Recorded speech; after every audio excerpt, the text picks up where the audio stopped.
जय श्री राम दोस्तों।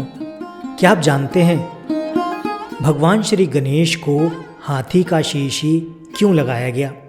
इसके पीछे एक बहुत ही रोचक कथा है।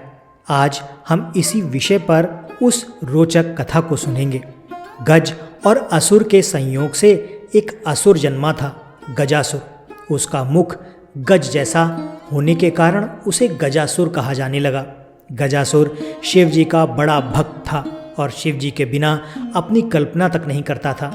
उसकी भक्ति से भोले भंडारी गजासुर पर प्रसन्न हो गए। उन्होंने कहा कि मांगो, तुम क्या वरदान मांगते हो? गजासुर ने कहा, प्रभु, आपकी आराधना में कीट पक्षियों द्वारा होने वाले विघ्न से मुक्ति चाहिए। इसलिए मेरे शरीर से हमेशा तेज अग्नि निकलती रहे, जिससे कोई पास ना आए और मैं निर्विघ्न आपकी आराधना करता रहूं। महादेव ने गजासुर को उसका मनचाहा वरदान दे दिया। गजासुर फिर से शिव जी की आराधना में लीन हो गया।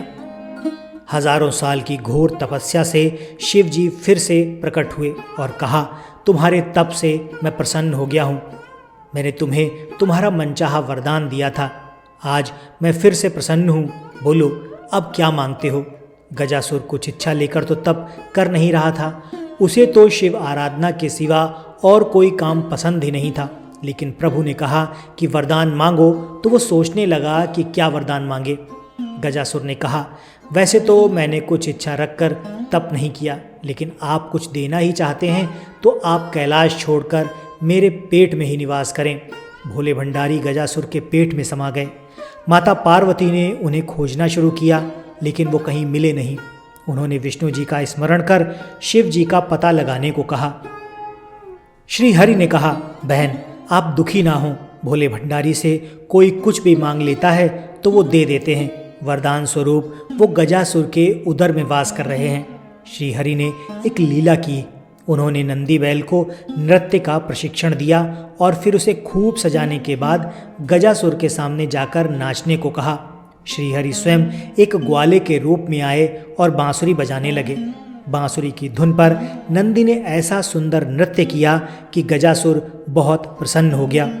उसने ग्वाला वेशधारी श्रीहरि से कहा, मैं तुम पर बहुत प्रसन्न हूँ। इतने साल की साधना से मुझ में वैराग्य आ गया था। तुम दोनों ने मेरा मनोरंजन किया है, कोई वरदान मांग लो। श्रीहरि ने कहा, आप तो परम शिव भक्त हैं। शिव जी की कृपा से ऐसी कोई चीज़ नहीं जो आप हमें न दे सकें, किंतु मांगते हुए हमें संकोच हो रहा है। कहीं आप मना ना कर दें। श्रीहरि की तारीफ से गजासुर स्वयं को ईश्वर तुल्य ही समझने लगा था। उसने कहा, तुम मुझे साक्षात शिव समझ सकते हो। मेरे लिए इस संसार में कुछ भी असंभव नहीं। तुम्हें मनचाहा वरदान देने का मैं वचन देता हूँ। श्रीहरि ने फिर कहा, आप अपने वचन से पीछे तो नहीं हटेंगे? गजासुर ने धर्म को साक्षी रखकर हामी भरी तो श्रीहरि ने उससे शिव जी को अपने उदर से मुक्त करने का वरदान मांगा। गजासुर वचनबद्ध था। वो समझ गया कि उसके पेट में बसे शिव जी का रहस्य जानने वाला कोई साधारण ग्वाला नहीं, ज़रूर वो स्वयं भगवान विष्णु ही हैं जो रूप बदल कर आए हैं। उसने शिव जी को मुक्त किया और शिव जी से एक आखिरी वरदान मांगा। उसने कहा, प्रभु, आपको उदर में लेने के पीछे किसी का अहित करने की मेरी कोई मंशा नहीं थी। मैं तो बस इतना चाहता था कि आपके साथ मुझे भी स्मरण किया जाए। शरीर से आपका त्याग करने के बाद जीवन का कोई बोल नहीं रहा। इसलिए प्रभु, मुझे वरदान दीजिए कि मेरे शरीर का कोई अंश हमेशा आपके साथ पूजित हो। शिव जी ने उसे ये वरदान भी दे दिया। श्रीहरि ने कहा, गजासुर, तुम्हारी शिव भक्ति अद्भुत है। शिव आराधना में लगे रहो। समय आने पर तुम्हें ऐसा सम्मान मिलेगा जिसकी तुमने कभी कल्पना भी नहीं की होगी। और जब गणेश जी का शीश धड़ से अलग हुआ तो गजासुर के शीश को ही श्रीहरि काट कर ले आए और गणपति के धड़ से जोड़कर जीवित कर दिया। इस तरह से वो शिव जी के प्रिय पुत्र के रूप में सबसे पहले आराध्य हो गया। भगवान शिव की तरह ही, या कहें कि भगवान शिव से भी पहले उनकी पूजा होने लगी।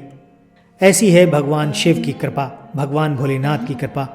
वो जिस पर प्रसन्न होते हैं उसको मनचाहा वरदान दे देते हैं। तो दोस्तों, यही थी आज की कथा, गजासुर की कथा।